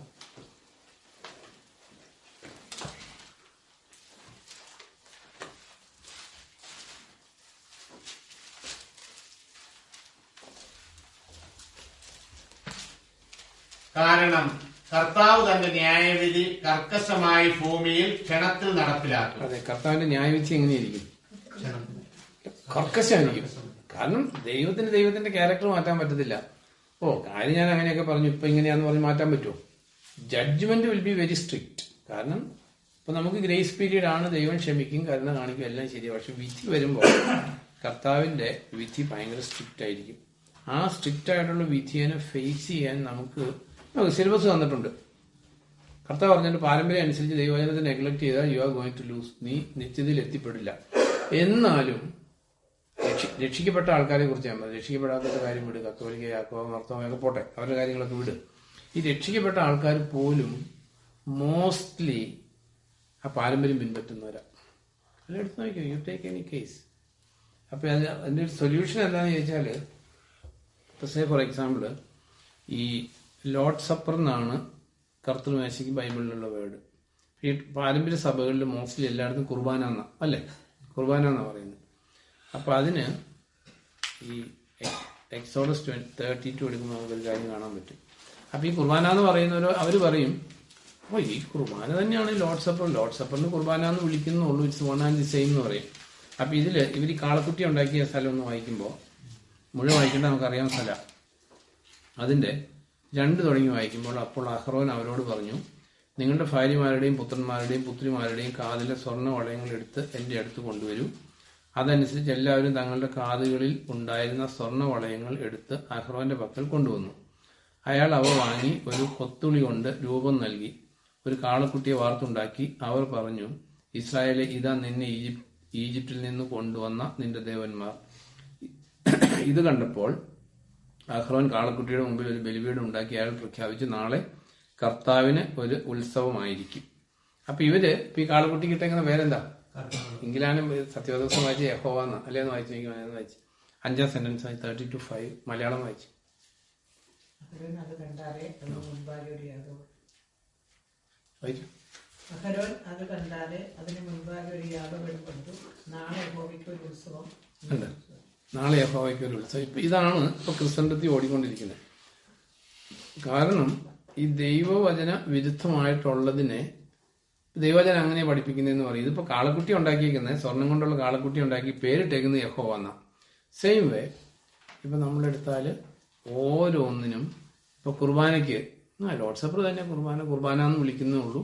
ഇവര് പറയുന്നത് ഇത് തന്നെയാണ് ഈജിപ്തിൽ നിന്ന് കൊണ്ടുവന്ന ദൈവം, ഇതിനെ യഹോവ എന്ന പേരിട്ടേക്കുന്നത്, പക്ഷെ ഇത് യഹോവയല്ല. സെയിം വേ നമ്മൾ ചിന്തിക്കേണ്ട ഒരു കാര്യം, what is our duty? To filter out all traditions from our Christian faith. എല്ലാ ട്രഡീഷനെയും നമ്മൾ ഫിൽട്ടർ ഔട്ട് ചെയ്യാൻ നമ്മൾ ബാധ്യസ്ഥര. അല്ലെങ്കിൽ സംഭവിക്കുന്നത് എന്താ? ഓൺ ദാറ്റ് ഡേ കർത്താവ് നമ്മൾ റിജക്ട് ചെയ്യും. അറ്റ് ദി സെയിം ടൈം ഇതിന് എന്തെങ്കിലും ബുദ്ധിമുട്ടുണ്ടോ? ഒരു ബുദ്ധിമുട്ടില്ല. Bible is so simple. ബൈബിളിനകത്ത് ബുദ്ധിമുട്ടുള്ള ഒരു കാര്യമില്ല. ഇത് ബുദ്ധിമുട്ട് മനുഷ്യനുണ്ടാക്കുന്നതിനകത്തുള്ള ബുദ്ധിമുട്ട്. കാരണം ഈ ബുദ്ധിമുട്ടുണ്ടാക്കുന്നത് എന്തിനു വേണ്ടിയാ? ഈ പാരമ്പര്യത്തെ മുറുകെ പിടിക്കാൻ വേണ്ടിയിട്ട്. അതിനൊരു എക്സ്ക്യൂസ് കണ്ടുപിടിക്കുന്ന, ഒരു ഒഴികഴിവ് കണ്ടുപിടിക്കുന്നതാണ്. അപ്പൊ അതാണ് ആക്ച്വലി ഇത് ഇപ്പൊ തുടങ്ങിയ പരിപാടിയല്ല. ഓൾഡ് ടെസ്റ്റമെന്റ് തുടങ്ങിയുള്ള അന്ന് നമ്മൾ വായിക്കുന്നില്ല ഒരു സ്ഥലത്ത് ഇവരുടെ എഴുത്തുകാരുടെ വ്യാജ തൂലിക അതിനെ അസത്യമാക്കി കളഞ്ഞു. ഈ ജെറമ്യ 8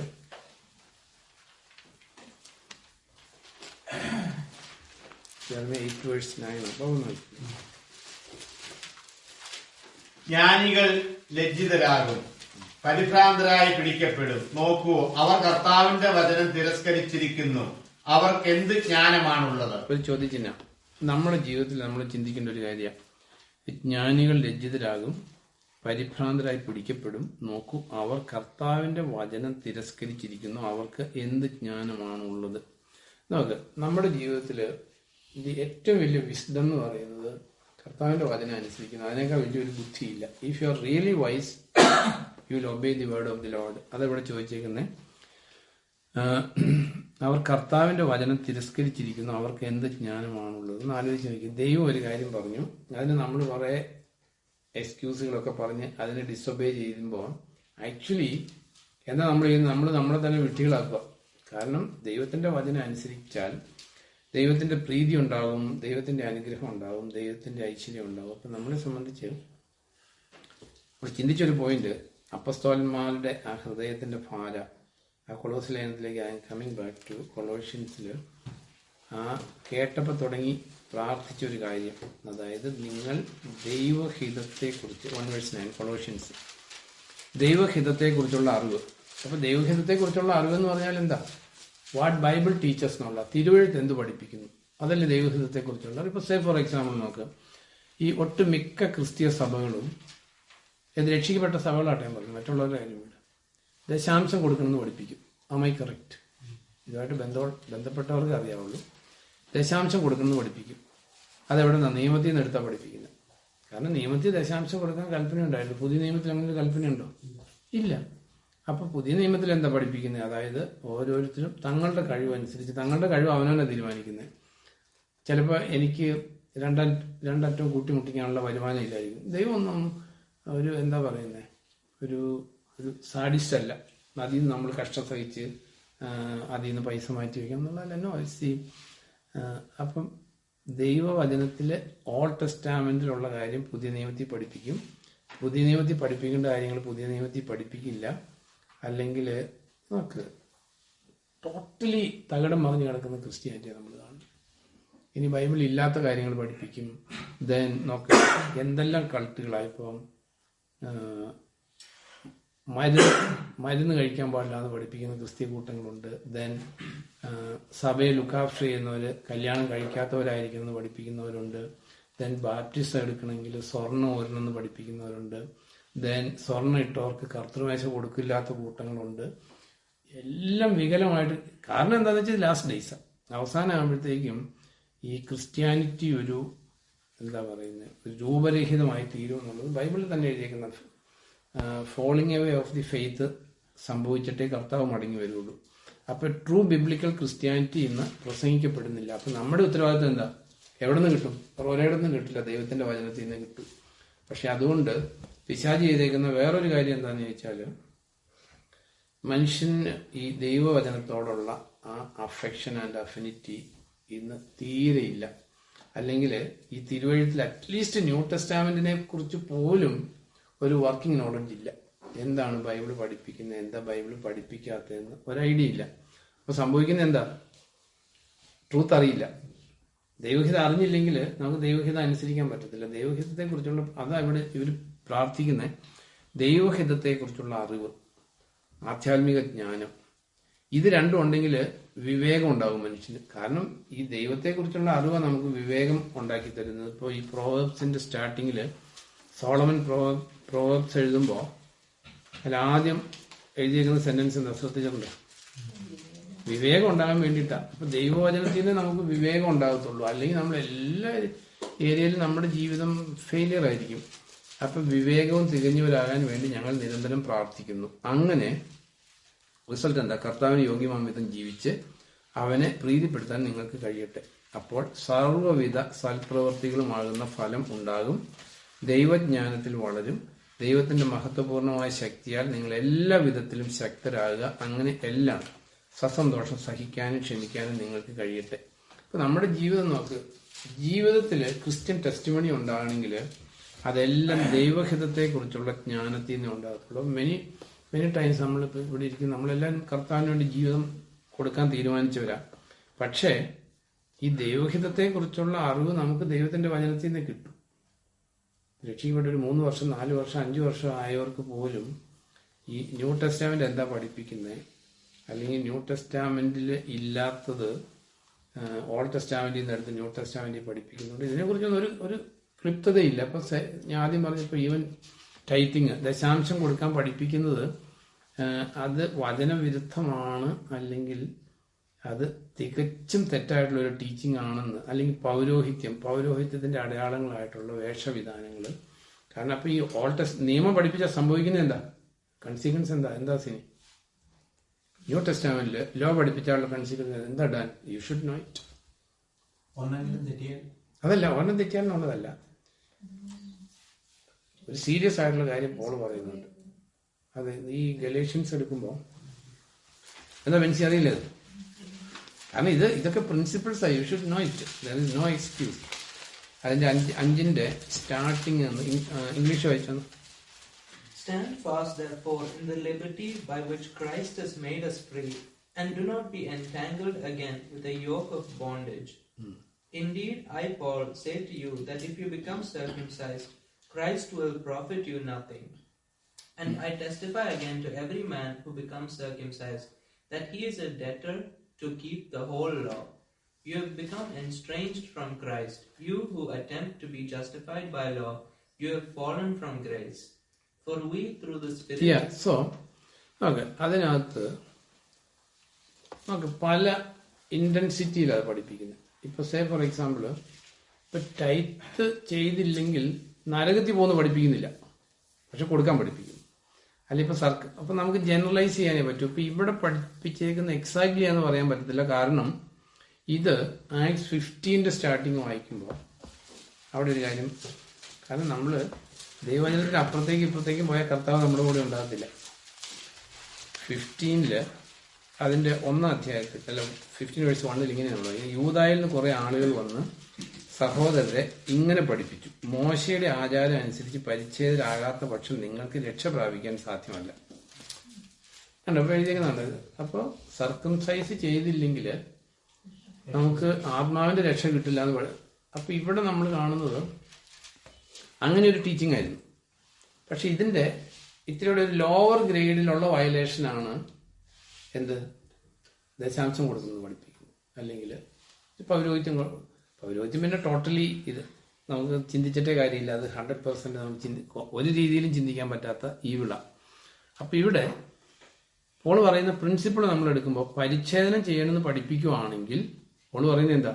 നിയമം മുഴുവൻ പഠിപ്പിക്കണം, അല്ലേ? അപ്പൊ ദശാംശം കൊടുക്കണമെന്ന് പഠിപ്പിക്കുകയാണെങ്കിൽ നിയമം മുഴുവൻ പഠിപ്പിക്കണം, വേണ്ടേ? അപ്പൊ എന്നിട്ട് പോൾ പറയുന്നൊരു കാര്യം, അപ്പൊ നിയമത്താൽ നീതീകരിക്കപ്പെടാൻ ഒരുമ്പെടുന്നെങ്കിൽ നിങ്ങൾ ക്രിസ്തുവിൽ നിന്ന് വിച്ഛേദിക്കപ്പെട്ടിരിക്കുന്നു, നിങ്ങൾക്ക് കൃപ നഷ്ടപ്പെട്ടിരിക്കുന്നു. അപ്പൊ ഇതില് എക്സാക്ട്ലി ആ സിറ്റുവേഷൻ അല്ല.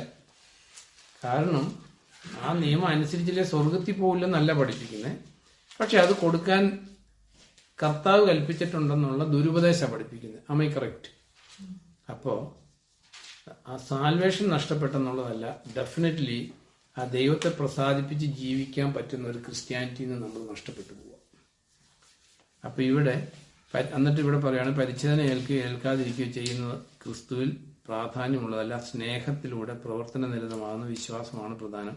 അപ്പൊ ഈ ദൈവഹിതത്തെ കുറിച്ചുള്ള അറിവ് നമ്മൾ പ്രാപിക്കുമ്പോൾ നോക്ക്, ഇപ്പൊ ടെസ്റ്റാമെന്റ് എടുത്താൽ ഇപ്പോൾ ഒരു ചർച്ചിൽ പോവാം, ആ ചർച്ച് ടൈത്ത് കൊടുക്കണമെന്ന് പഠിപ്പിക്കുന്ന ഒരു ചർച്ചാണെങ്കിൽ that's not a right place to continue. അത് നമുക്ക് തുടരാൻ പറ്റുന്ന ഒരു സ്ഥലമല്ല. കാരണം നിയമത്തിൽ ഒരു ടീച്ചിങ് എടുത്ത് നമ്മൾ കർത്താവ് പറഞ്ഞൊരു കാര്യമുണ്ട്, എന്താ, നിയമവും പ്രവാചകന്മാരും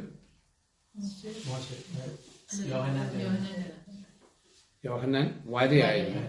അപ്പോ നിയമം അവിടെ അവസാനിച്ചു. ഇന്ന് നിയമം പഠിപ്പിക്കാൻ നമുക്ക് റൈറ്റ് ഇല്ല. നിയമവും പ്രവാചകന്മാരും യേശുക്രിസ്തു വരെയായിരുന്നു. യേശുക്രിസ്തുവിൽ നിയമം ഫുൾഫില്ലായി. അപ്പൊ നമ്മളൊരു ചർച്ചയിൽ പോകും, അവിടെ അതാണ് നമ്മൾ ദൈവഹിതത്തെ കുറിച്ചുള്ള അറിവ് പ്രാപിച്ചു കഴിയുമ്പോൾ പറ്റുന്ന പ്രശ്നം എന്താണെന്ന് ചോദിച്ചാല് നമുക്ക് അങ്ങനെ ചർച്ച കിട്ടില്ല.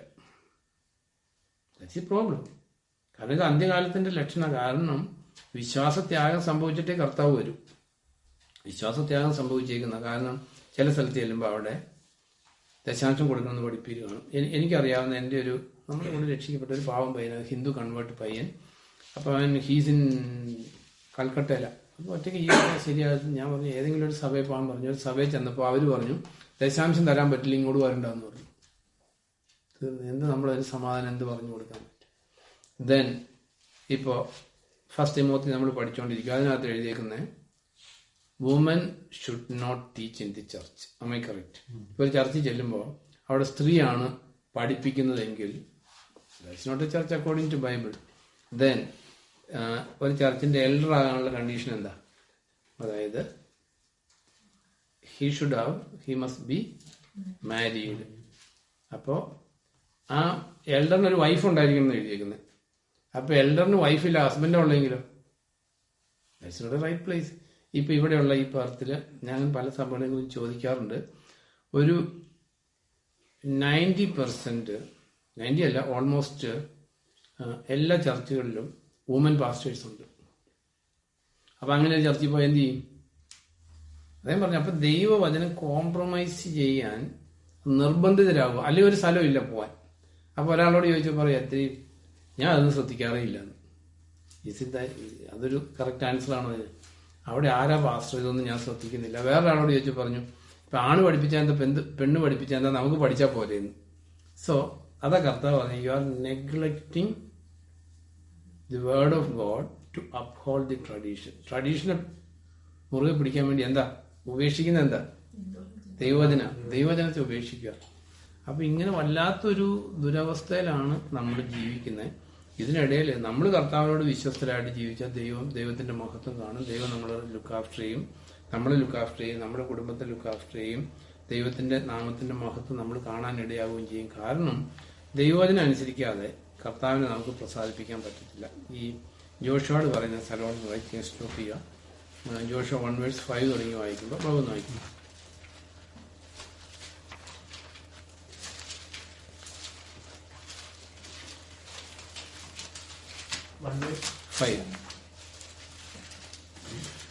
നിന്റെ ജീവിതകാലത്ത് ഒരു മനുഷ്യനും നിന്നെ ചെറുത്തു നിൽക്കാൻ കഴിയുകയില്ല. ഞാൻ മോശയോട് കൂടെ ഉണ്ടായിരുന്നതുപോലെ തന്നെ നിന്റെ കൂടെയും ഉണ്ടായിരിക്കും. ഞാൻ നിന്നെ കൈവെടിയുകയില്ല, ഉപേക്ഷിക്കുകയുമില്ല. ശക്തനും ധീരനുമായിരിക്കുക. ഞാൻ ഇവരുടെ പിതാക്കന്മാർക്ക് വാഗ്ദാനം ചെയ്ത ദേശം ഇവർക്ക് പൈതൃക അവകാശമാക്കി കൊടുക്കേണ്ടത് നീയാണ്. നീ ശക്തനും അതിധീരനുമായിരുന്നാൽ മതി. എന്റെ ദാസനായ മോശ കൽപ്പിച്ച നിയമങ്ങളെല്ലാം ശ്രദ്ധാപൂർവം പാലിക്കുക. ഇതിൽ നിന്ന് നീ ഇടം വലം വ്യതിചലിക്കരുത്. അപ്പോൾ പോകുന്നിടത്തെല്ലാം നിനക്ക് വൻ വിജയമുണ്ടാകും. അതെ, നമ്മൾ ഓർത്തിരിക്കേണ്ട ഒരു കാര്യം, നമ്മൾ if you are sincere to the word of the Lord, എന്തൊക്കെ കൺസീക്വൻസ് വന്നാലും ഞാൻ ഇതിൽ നിന്ന് മാറില്ല, ഇടം വലം വ്യതിചലിക്കില്ല, എന്റെ കർത്താവിന്റെ വചനം എനിക്ക് അനുസരിക്കണമെന്ന് അങ്ങനെ ഒരു കമ്മിറ്റഡ് ലൈഫ് നമ്മുടെ ജീവിതത്തിൽ ഉണ്ടെങ്കിൽ നമ്മൾ എവിടെ ചെന്നാലും നമുക്ക് അനുഗ്രഹം ഐശ്വര്യം ഉണ്ടാവും. എന്റെ ദാസനായി മോശ കൽപ്പിച്ച നിയമങ്ങളെല്ലാം ശ്രദ്ധാപൂർവം പാലിക്കുക, ഇതിൽ നിന്ന് ഇടം വലം വ്യതിചലിക്കരുത്. അപ്പോൾ പോകുന്നിടത്ത് എല്ലാം നിനക്ക് നന്മയും ഐശ്വര്യവും ഉണ്ടാവും. നമ്മുടെ ജീവിതത്തിൽ, കാരണം ദൈവത്തിന്റെ വാഗ്ദത്ത. അപ്പൊ കമ്മിങ് ബാക്ക് ടു പോളിന്റെ പ്രാർത്ഥന, ഒന്ന് ദൈവഹിതത്തെക്കുറിച്ച്, അല്ലെങ്കിൽ നമ്മുടെ ക്രിസ്ത്യൻ ഫെയ്ത്ത് ഇത് ദൈവഹിതപ്രകാരമാണോ? നമ്മൾ തിമോത്തി പഠിക്കുമ്പോൾ അവിടെ പ്രത്യേകം പറയുന്നത്, ഇത് ഞാൻ വരാൻ താമസിച്ചാൽ ദൈവത്തിന്റെ സഭയെക്കുറിച്ചുള്ള പരിജ്ഞാനം കിട്ടാൻ വേണ്ടിയാണ്. ദൈവത്തിന്റെ സഭ, ഇപ്പൊ നമ്മൾ നിൽക്കുന്ന സഭ ദൈവവചനപ്രകാരമാണോ?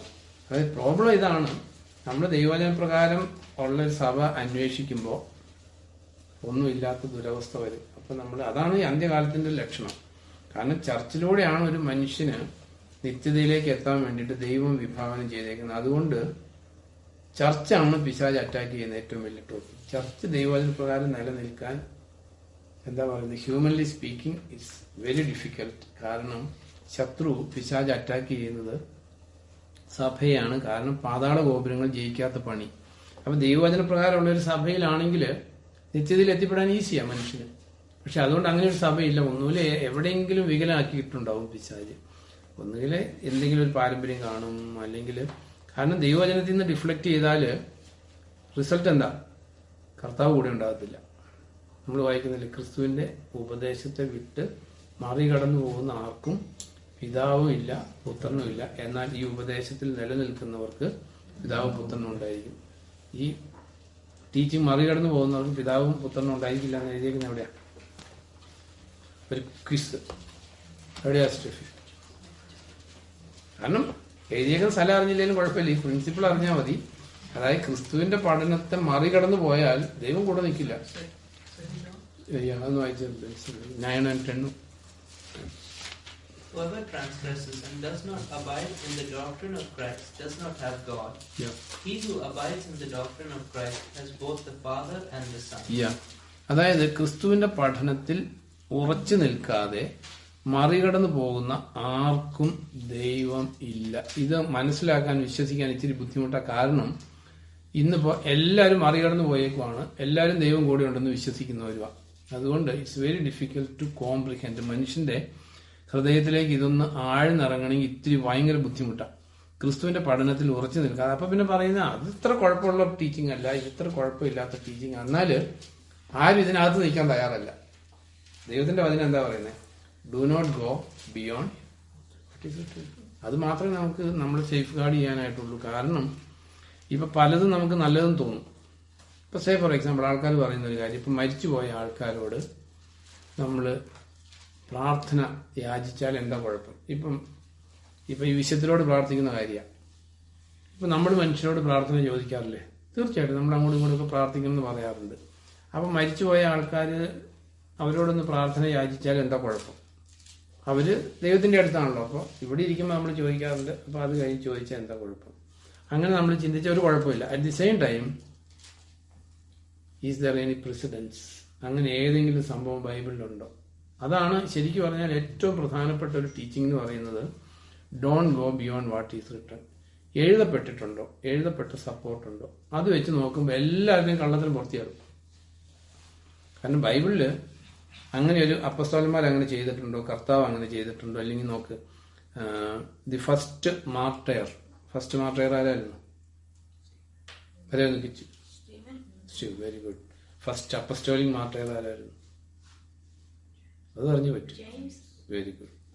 അപ്പോ പക്ഷെ ഇത് ചർച്ചിന്റെ കാലത്താണ് ഇത് രണ്ടും. പക്ഷെ ആരെങ്കിലും സ്റ്റീഫനോടോ ആരെങ്കിലും ജെയിംസിനോടോ എന്തെങ്കിലും പ്രാർത്ഥന യാചിച്ചതായിട്ട് ബൈബിളിൽ ഒരിടത്തും ഇല്ല. ഉണ്ടോ? കാരണം അത് നല്ലൊരു പ്രൂഫാണ്. കാരണം ഒന്ന് അപ്പസ്തോലൻ, ഒന്ന് സ്തേഫാനോസ്. ഇവിടെ ഇപ്പം നമുക്കങ്ങ് കർത്താവിന് വേണ്ടി ജീവിച്ചൊരു ശ്രേഷ്ഠനായിട്ടുള്ള മനുഷ്യൻ. ബട്ട് ജെയിംസ് കർത്താവിന്റെ അപ്പസ്തോലനാണ്. ഒരു അപ്പസ്തോലൻ മരിച്ചു, അത് എഴുതിയിട്ടുണ്ട്. അതിനുശേഷമുള്ള ചർച്ച് ഹിസ്റ്ററി എഴുതിയിട്ടുണ്ട്. ഈ അപ്പസ്തോലനോട് പ്രാർത്ഥിച്ച കാര്യം അല്ലെങ്കിൽ പ്രാർത്ഥനാ സഹായം യാചിച്ച കാര്യങ്ങളൊന്നും ബൈബിളിലില്ല. So if you are praying to someone who is already dead, അതാരും ആകട്ടെ, കർത്താവിന്റെ അമ്മയാകട്ടെ, അപ്പസ്തോലന്മാരാകട്ടെ, ആരും ആകട്ടെ, ഒരു പ്രസിഡൻസ് ഇല്ല. അല്ലെങ്കിൽ ഇപ്പോൾ സേ ഫോർ എക്സാമ്പിൾ, ഒട്ടുമിക്ക സഭകളിലും ഈ കർത്താവിന്റെ അമ്മ എവർ വെർജിൻ എന്നാ കൺസിഡർ ചെയ്യപ്പെടുന്നത് അല്ലേ. പക്ഷെ ബൈബിളിലെ കർത്താവിൻ്റെ അമ്മ എനിക്ക് മക്കളുണ്ടായിട്ടുണ്ട്, മിനിമം 6-7 മക്കളുണ്ടായിട്ടുണ്ട്. അപ്പോൾ ഈ തിരുവെഴുത്ത് വെച്ച് നോക്കുമ്പോൾ ആ കർത്താവിൻ്റെ യഥാർത്ഥ അമ്മയല്ല ഈ കടന്നുകൂടിയിരിക്കുന്ന അമ്മ എന്ന് നമുക്ക് മനസ്സിലാക്കാൻ പറ്റും. ഡ്യൂപ്ലിക്കേറ്റ്സും കള്ളത്തരങ്ങളും, പിന്നെ നമ്മൾ വായിക്കുന്നില്ല പിശാച് വെളിച്ച ദൂതനായിട്ട് പ്രത്യക്ഷപ്പെടും. ദെൻ നമുക്ക് യേശുക്രിസ്തു തന്നെ പ്രത്യക്ഷപ്പെട്ടിട്ടുണ്ട്. ചർച്ച് ട്രഡീഷനായി പറഞ്ഞു യേശുക്രിസ്തു പ്രത്യക്ഷപ്പെട്ട് ഒരു കാത്തലിക് ട്രഡീഷനാണ്. ഒരു മേരി, എന്താ പേര്, മേരി മഗ്ദലിനല്ല, ഏതോ ഒരു മേരിക്ക് പ്രത്യക്ഷപ്പെട്ടിട്ട് പറഞ്ഞു, എന്റെ തിരുഹൃദയത്തിന്റെ രൂപം വെച്ച് വണങ്ങുന്ന ഭവനങ്ങളിൽ എന്റെ സമാധാനം ഉണ്ടായിരിക്കും. ദെൻ ഫാത്തിമയിൽ പ്രത്യക്ഷപ്പെട്ട് പറഞ്ഞു, അതായത് കർത്താവിന്റെ അമ്മയായിട്ട് പ്രത്യക്ഷപ്പെട്ട് പറഞ്ഞു, ഈ കൊന്ത ചെല്ലുന്ന ആൾക്കാർക്ക് എന്റെ സഹായം ഉണ്ടായിരിക്കും. മീൻസ് ഇതൊന്നും തിരുവഴുത്തുമായിട്ട് മാച്ച് ചെയ്യുന്നില്ല.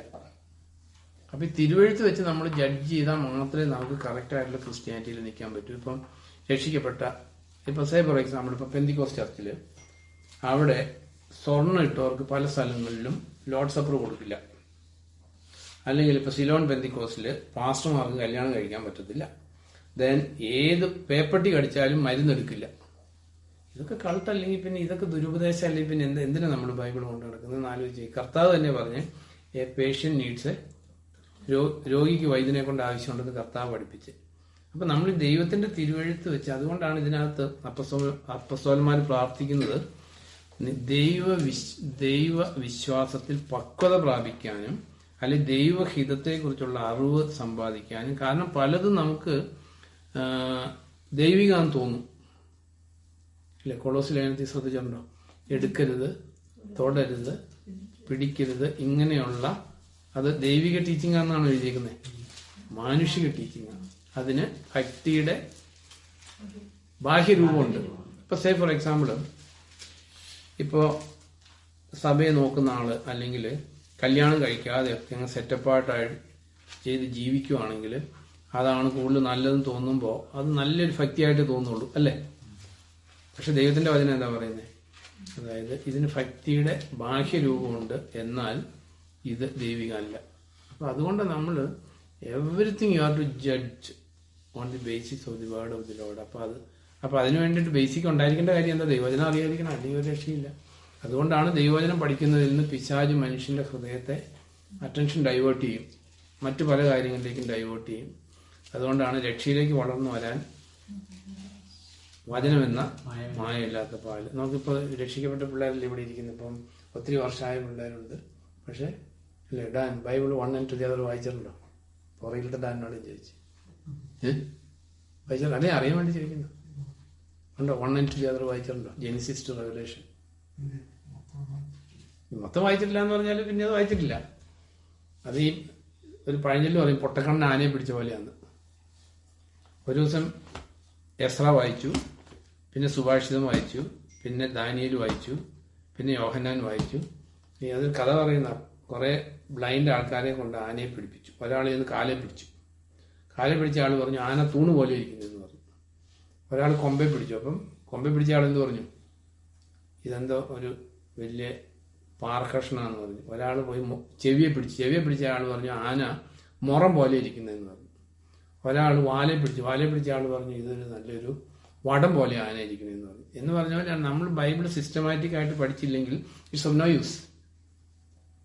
അറ്റ് ദി സെയിം ടൈം ഇപ്പൊ ഞാൻ ദാനോട് ചോദിച്ചെന്നുള്ളൂ, ഇപ്പോ നിങ്ങൾ യൂണിവേഴ്സിറ്റി പഠിക്കുന്ന പിള്ളേരാണ്. അപ്പൊ യൂണിവേഴ്സിറ്റിയിൽ ഇപ്പോൾ സേ ഫോർ എക്സാമ്പിൾ ഒരു മാത്തമാറ്റിക്സിന്റെ ഒരു പേപ്പർ ഉണ്ട്. മാത്തമാറ്റിക്സിന്റെ ഒരു പേപ്പർ എടുത്ത് 10 ചാപ്റ്റർ പഠിക്കാനുണ്ടെങ്കിൽ 5ാമത്തെ ചാപ്റ്ററിൽ നിന്ന് കുറച്ച് പഠിച്ചു, 4ാമത്തെ ചാപ്റ്ററിൽ നിന്ന് കുറച്ച് പഠിച്ചു, 2ാമത്തെ ചാപ്റ്ററിൽ നിന്ന് കുറച്ച് പഠിച്ച പരീക്ഷയ്ക്ക് ചെല്ലുമ്പോൾ എന്തായിരിക്കും? സെയിമാ. ഞാൻ പറഞ്ഞത് നമ്മളെല്ലാവരും അറിയേണ്ടത്, ഞാൻ എന്നോട് ചോദിച്ചെന്നുള്ളൂ. I am telling everybody, if you do not have a thirst for the word of God, you are not born again 100%. കാരണം ഒരു കൊച്ചു കുഞ്ഞുണ്ടാകുമ്പോൾ, ഇതിൽ കൊച്ചു കുഞ്ഞുണ്ടായിട്ടുള്ളവർക്ക് അറിയാം, ഞാനും കണ്ടിട്ടുണ്ട്, ഈ കൊച്ചിനെ പാല് കുടിക്കാൻ പഠിപ്പിക്കുകയാണ് ചെയ്യുന്നത്. ആണോ? കൊച്ചു കുഞ്ഞുണ്ടാകുമ്പോൾ അതിന് പാല് കിട്ടാൻ ലേറ്റായി കൈവറിൽ കുടിക്കാൻ തുടങ്ങുന്നത്. So if you are genuinely born again ആണെങ്കിൽ, ദൈവവചനത്തോട് തേഴ്സ്റ്റ് ഇല്ലെങ്കിൽ, my humble request, you are thoroughly deceived. On that day you are going to fail. കാരണം യഥാർത്ഥമായിട്ട് രക്ഷിക്കപ്പെടുന്നതിന്റെ സൈൻ, ദൈവത്തിന്റെ പരിശുദ്ധാത്മാവ് ഉള്ളിൽ വന്നാൽ ദൈവവചനത്തോട് തേഴ്സ്റ്റ് ഉണ്ടാവും, കർത്താവിനോട് സ്നേഹം ഉണ്ടാവും, കർത്താവിന് വേണ്ടി ജീവിക്കാനുള്ള വലിയ തീഷ്ണത ഉണ്ടാവും, കർത്താവിന് വേണ്ടി ജീവിക്കാൻ വേണ്ടി ലോകത്തിലെ പലതിനെയും ത്യജിക്കാനുള്ള ദാഹം ഉണ്ടാവും. ഇതൊന്നും നമ്മുടെ ജീവിതത്തിൽ ഇല്ലെങ്കിൽ thoroughly deceived. ആരോ പറഞ്ഞു വെള്ളത്തിൽ മുങ്ങിപ്പൊങ്ങിയ നീ രക്ഷിക്കപ്പെട്ടു, അല്ലെ ഈ പ്രാർത്ഥന ഏറ്റു ചൊല്ലിയാൽ നീ സ്വർഗത്തിൽ പോകുന്നൊക്കെ പറഞ്ഞ് മനുഷ്യനെ വഞ്ചിക്കുന്ന കപട ഉപദേശകരുടെ ലോകത്താണ് നമ്മൾ ജീവിക്കുന്നത്. If a tree is known by its fruit. കാരണം ഈ if you are going to 2 Thessalonians എടുക്കുമ്പോൾ രക്ഷിക്കപ്പെടാനുള്ള ഒരു പ്രീ കണ്ടീഷൻ എന്ന് പറയുന്നത് love towards the word of God. If you do not have love towards the word of the Lord, you are thoroughly deceived. You are not born again. ആരായാലും അല്ലെ രക്ഷിക്കപ്പെട്ട് യഥാർത്ഥമായിട്ട് രക്ഷിക്കപ്പെട്ട് ആരോട് വേണമെങ്കിലും ചോദിച്ചു നോക്കി, രക്ഷിക്കപ്പെട്ടപ്പോൾ ദൈവവചനം വായിക്കാനും ദൈവവചനത്തോട് സ്നേഹം ഉണ്ടായോ എന്ന് ചോദിച്ചു. 2:10 വായിക്കുമ്പോൾ, നശിക്കാനിരിക്കുന്നവരുടെ മേൽ എല്ലാ കുതന്ത്രങ്ങളും പ്രയോഗിക്കും, കാരണം സത്യത്തെ സ്നേഹിച്ച് രക്ഷ പ്രാപിക്കാൻ അവർ വിസമ്മതിച്ചു. അതിനാൽ തെറ്റായത് ശരിയെന്ന് വിശ്വസിക്കേണ്ടതിന് അവരുടെ മേൽ ദൈവം ശക്തമായ മിഥ്യാബോധം അയക്കും. അങ്ങനെ സത്യത്തിൽ വിശ്വസിക്കാതെ അധർമ്മത്തിൽ സന്തോഷിച്ചവർ എല്ലാവരും ശിക്ഷിക്കപ്പെടും. അതെ, അപ്പൊ രക്ഷിക്കപ്പെടാനുള്ള കണ്ടീഷനായി 10ാം സെന്റൻസ്. കാരണം സത്യത്തെ സ്നേഹിച്ച് രക്ഷ പ്രാപിക്കാൻ അവർ വിസമ്മതിച്ചു. അപ്പൊ സത്യത്തെ സ്നേഹിക്കാതെ നമുക്ക് രക്ഷിക്കപ്പെടാൻ പറ്റത്തില്ല. സത്യം എന്ന് ദൈവത്തിന്റെ വചനം. You are born again by the word of the Lord. 1 Peter 1:23. You have been born again by the word of the Lord. അപ്പൊ നമ്മള് ഈ രക്ഷിക്കപ്പെട്ടെന്നുള്ള ഒരു സ്യൂഡോ ഫീലിംഗ് നമുക്ക് പിശാച് തരും. കാരണം ഒരു കള്ള ക്രിസ്തു പ്രസംഗിക്കപ്പെടുന്നുണ്ട്. കള്ള ക്രിസ്തുവിൽ വിശ്വസിക്കുമ്പോൾ ഒരു കള്ള എക്സ്പീരിയൻസുകൾ നമ്മുടെ ജീവിതത്തിൽ കിട്ടും. കാരണം യഥാർത്ഥ സത്യത്തെ സ്നേഹിക്കാതെ നമ്മൾ രക്ഷിക്കപ്പെടാൻ പറ്റത്തില്ല. സത്യത്തെ സ്നേഹിച്ച് രക്ഷ പ്രാപിക്കാൻ വിസമ്മതിച്ചു കഴിയുമ്പോൾ, സത്യത്തെ സ്നേഹിക്കാതിരിക്കുമ്പോൾ ദൈവം എന്ത് ചെയ്യും? അതെഴുതിയിരിക്കുന്നത് തെറ്റായത് ശരിയാന്നുള്ള ബോധ്യം എന്ന് പറഞ്ഞ് നീ രക്ഷിക്കപ്പെട്ടു, നല്ല മിടുക്കനാണ്, നീ മറ്റുള്ളവരെക്കാളൊക്കെ വ്യത്യസ്തനാണ്, നീ മരിച്ച സ്വർഗത്തിൽ പോകുന്നുള്ള ആ ഒരു സ്യൂഡോ കൺവിക്ഷൻ ദൈവം അനുവദിക്കും. കാരണം നമ്മുടെ ഫെയിലിയറാണ്, നമ്മൾ സത്യത്തെ സ്നേഹിച്ചില്ല. അപ്പം നമ്മൾ വായിക്കുന്നില്ല, due to lack of knowledge my people are perishing. അറിവില്ലായ്മ മൂലം എന്റെ ജനം നശിക്കുന്നു. അപ്പൊ അറിവില്ലാത്തവരെ ദൈവം എന്താ രക്ഷിക്കാത്തത്? കാരണം അറിവില്ലായ്മ is directly because of your lack of love. അപ്പൊ ഇതില് സത്യത്തെ സ്നേഹിച്ച് രക്ഷ പ്രാപിക്കാൻ അവർ വിസമ്മതിച്ചു. അപ്പൊ ഈ സത്യത്തെക്കുറിച്ചുള്ള നോളജ് രക്ഷയിലേക്ക് നയിക്കുന്നതെന്ന് എഴുതിയേക്കുന്ന വേർഡ് ഏതാ ബെൻസി? സത്യത്തെക്കുറിച്ചുള്ള നോളജിലൂടെയാണ് നമ്മൾ രക്ഷയെക്കുറിച്ചുള്ള പരിജ്ഞാനത്തിലെത്തുന്നതെന്ന് എഴുതിയേക്കുന്ന എവിടെ? ഇത് രണ്ടും കണക്റ്റഡാ. കാരണം സത്യത്തെ സ്നേഹിക്കാതെ നമ്മൾ രക്ഷിക്കപ്പെടില്ല. ഈ 2 തിമോത്തി 3:14 തുടങ്ങിയെന്ന് വായിക്കുമ്പോൾ, എങ്കിലും നിന്നെ സംബന്ധിച്ചാകട്ടെ നീ പഠിക്കുകയും ഉറപ്പായി വിശ്വസിക്കുകയും ചെയ്ത കാര്യങ്ങൾ ആരിൽ നിന്നാണ് പഠിച്ചതെന്നോർത്ത് അവയിൽ തന്നെ തുടരുക. ക്രിസ്തുയേശുവിലുള്ള ഈ വിശ്വാസത്തിലൂടെ രക്ഷ പ്രാപിക്കാൻ നിന്നെ പ്രബോധിപ്പിക്കുന്ന വിശുദ്ധ ലിഖിതങ്ങൾ ബാല്യം മുതലേ നിനക്ക് പരിചയമുണ്ടല്ലോ. ക്രിസ്തുയേശുവിലുള്ള ഈ വിശ്വാസത്തിലൂടെ രക്ഷ പ്രാപിക്കാൻ നിന്നെ പ്രബോധിപ്പിക്കുന്ന വിശുദ്ധ ലിഖിതങ്ങൾ അപ്പോൾ ക്രിസ്തുയേശുവിലുള്ള വിശ്വാസത്തിലൂടെ രക്ഷ പ്രാപിക്കാൻ നമ്മളെ പ്രബോധിപ്പിക്കുന്ന വിശുദ്ധ ലിഖിതമാണ്.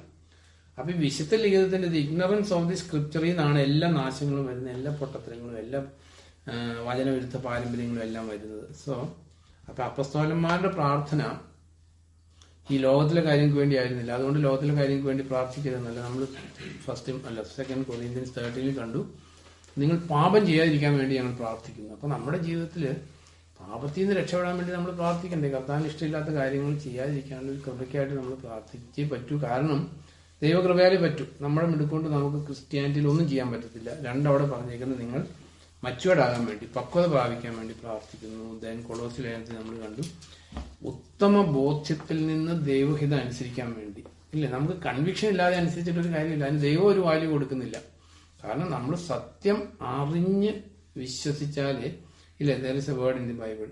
നിങ്ങളാണ് എന്റെ സാക്ഷികൾ, എന്നെ അറിഞ്ഞ് വിശ്വസിക്കണം. അപ്പൊ കർത്താവ് ആരാന്ന് മനസ്സിലാക്കാതെ നമ്മൾ ആരെങ്കിലും ചെയ്യുന്നതുകൊണ്ട് എന്തെങ്കിലും ചെയ്താൽ ദൈവം അതിനൊരു വാല്യൂ കൊടുത്തിട്ടില്ല. അപ്പൊ നമ്മുടെ ജീവിതത്തില്, നമ്മുടെ പ്രാർത്ഥനയില് നമ്മൾ മോർ വാല്യൂ ടു സ്പിരിച്വൽ തിങ്സിന് കൊടുക്കുമ്പോൾ നമ്മൾ പ്രതീക്ഷിക്കാത്ത മെറ്റീരിയൽ ബെനിഫിറ്റ്സ് അല്ലെങ്കിൽ നമ്മുടെ ജീവിതത്തിലെ ഭൗതിക നന്മകൾ താനെ, നന്മയും കരുണയും അത് താനെ പിൻപറ്റും. പക്ഷെ നമ്മൾ മുന്നമേ പാപത്തിൽ നിന്നുള്ള, കാരണം കർത്താവിനെ വേദനിപ്പിക്കുന്ന പാപം അല്ലെ ഡിസൊബീഡിയൻസ്, ഇതിൽ നിന്നൊക്കെ ഒന്ന് രക്ഷിക്കണമെന്ന് പ്രാർത്ഥന, അല്ലെങ്കിൽ ഉത്തമ ബോധ്യത്തോടു കൂടി ദൈവഹിതം അനുസരിക്കാൻ, അല്ലെങ്കിൽ ദൈവവചനം പാരമ്പര്യം മുഖാന്തരം ദൈവവചനം നെഗ്ലക്റ്റഡ് ആയിരിക്കുന്നത് കാണുമ്പോൾ whatever may be the cost you have to pay. ദാവീദ് പറയുന്ന പോലെ ഞാൻ വില കൊടുക്കാതെ ഒന്നും എൻ്റെ ദൈവത്തിന് കൊടുക്കില്ല. എന്ത് വില കൊടുത്താലും എൻ്റെ ദൈവത്തെ ഞാൻ അനുസരിക്കും. ഇത്രയൊക്കെ കാര്യങ്ങൾ നമ്മൾ ചെയ്യുമ്പോഴല്ലോ ഗോഡ് വിൽ ടേക്ക്, എന്താ പറയുക, God will be delighted in your life. നമ്മുടെ ജീവിതത്തെക്കുറിച്ച് ദൈവത്തിന് പ്രീതി ഉണ്ടാകും. പക്ഷെ നമ്മുടെ ജീവിതത്തെക്കുറിച്ച് ദൈവത്തിന് പ്രീതി ഉണ്ടായില്ലെങ്കിൽ നമ്മളെ നഷ്ടക്കാർ. ദൈവം വിഭാവനം ചെയ്യുന്ന ഒരു നന്മയും നമ്മുടെ ജീവിതത്തിൽ വരില്ല. അതുകൊണ്ടാണ് ശരിക്കും കർത്താവിലേക്ക് വന്നിട്ട് കർത്താവിന് വേണ്ടി ശരിയായിട്ട് ജീവിക്കാതിരിക്കുന്നത് ഏറ്റവും വലിയ വിഡ്ഢിത്തരം. അവരെ കുറിച്ച് പത്രോസ് പറയുന്നത് എന്താ? ഇവരെ സംബന്ധിച്ചിടത്തോളം സത്യത്തിന്റെ മാർഗം അറിയാതിരിക്കുമായിരുന്നു നല്ലത്. അറിഞ്ഞിട്ട് അതിനനുസരിച്ച് ജീവിക്കാൻ പറ്റാതിരിക്കുന്നത് ഇറ്റ്സ് വെരി ഡേഞ്ചറസ്. അപ്പോൾ അവരെ സംബന്ധിച്ച് അറിയാതിരിക്കുമായിരുന്നു നല്ലത്. യൂദാസിനെ കുറിച്ച് കർത്താവ് പറയുന്നില്ലേ, ഈ മനുഷ്യൻ ജനിക്കാതിരുന്നെങ്കിൽ അവന് നല്ലതായിരുന്നു. സെയിം വേ കർത്താവിന് വേണ്ടി ഒരു വില കൊടുക്കാനും കർത്താവ് പറയുന്നതനുസരിച്ച് ജീവിക്കാനും നമുക്ക് പറ്റുന്നില്ല എങ്കിൽ, അതിനൊരു വില കൊടുക്കാൻ നമ്മൾ വില്ലിങ് അല്ല എങ്കിൽ ഇതറിയാതിരിക്കും നല്ലത്. ഇതൊരു ഡേഞ്ചറസ് കാര്യമാണ്. കാരണം ഇത് ജീവനും മരണവും തമ്മിലുള്ള കളിയാണ്. അതിനകത്ത് പക്ഷെ നല്ലത് ഇതേ ഉള്ളൂ. കർത്താവ് ജീവനും മരണവും നിന്റെ മുമ്പിൽ ഞാൻ വെക്കുന്നു, ജീവൻ തിരഞ്ഞെടുക്കുക. ജീവൻ തിരഞ്ഞെടുക്കുന്നതേ ഒരു റൈറ്റ് വേ ഉള്ളൂ. പക്ഷെ ജീവൻ തിരഞ്ഞെടുത്താൽ യു ഹാവ് ടു, ദൈവത്തിന്റെ വചനത്തിലൊരു വേർഡുണ്ട്, വിളിക്ക് യോഗ്യമായിട്ട് ജീവിക്കുക. വായിച്ചിട്ടില്ലേ?